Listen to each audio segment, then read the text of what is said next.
والسلام عليكم. معكم أيوب فلوق تي اش. ديما جديد. نحن نتواجد في مدينة تركيا لكي نراكم كل جديد. مسجد آية صوفيا التي تقع في اسطنبول.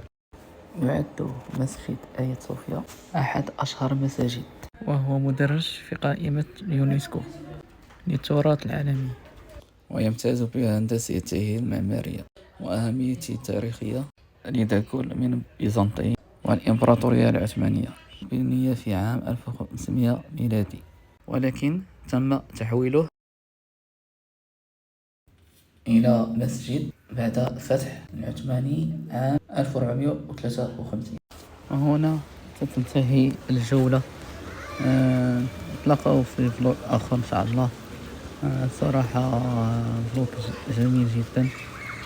ما تنسوش ديروا زر لايك وابوني وتعليق باش يوصلكم كل جديد، وشكرا جزيلا لكم.